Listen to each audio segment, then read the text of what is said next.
Welcome into our CBS 58 studios. I'm Jessa Brycebeck, and this is your CBS 58 Quickcast. Developing right now, multiple people shot at Graceland Cemetery in Racine. We get right to Adam Reif, who's on the scene.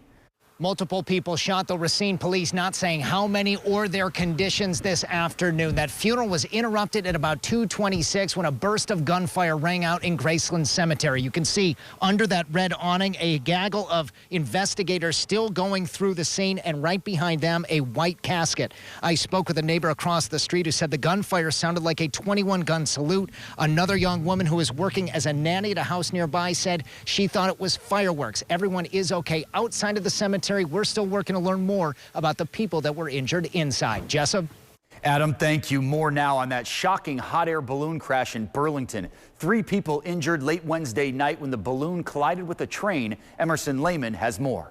Police say the gondola touched down, but the balloon itself became entangled with a train that was traveling northbound on these tracks right here. All 3 of the occupants have been released from the hospital. We spoke with a balloon pilot who's been in the air for 20+ years. He says that while the incident was unfortunate, he's grateful no lives were lost and says that the hot air balloon community will learn from it.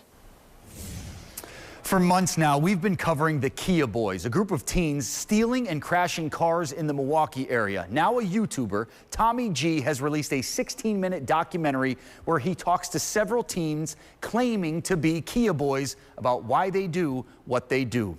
Our Gabriella Becerra talked to Tommy G today. And Gabby, why did this guy feel like he had to do this documentary? Well, Jessup, Tommy G is a local filmmaker who puts himself in sometimes dangerous situations so we could get a better perspective of parts of society we don't always get to see. And after spending a couple of hours with some of these boys who call themselves the Kia Boys, he was surprised that these kids are more reckless than he could have imagined. But he still has hope that with better guidance, they can find a more positive path. We can all hope that for sure. Some shocking video. Gabby, thank you so much. Let's turn now to weather. A perfect 10, Drew.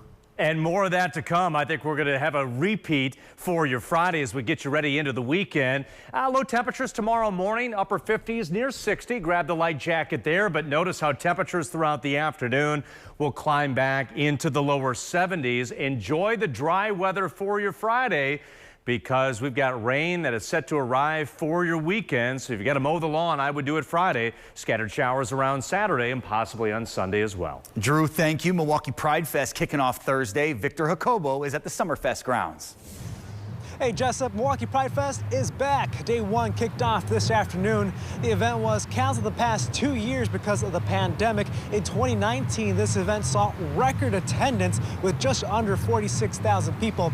Event organizers say they hope a new layout, new stages, and new entertainment make this the most successful edition of one of the country's longest-running celebrations of the LGBTQ community. Victor, thank you. Today, a Be Kind mural unveiled on Water Street in Milwaukee. Check that out. It's part of what Mayor Cavalier Johnson is calling Be Kind Day. The artist hopes it can inspire everyone to be a little nicer to each other.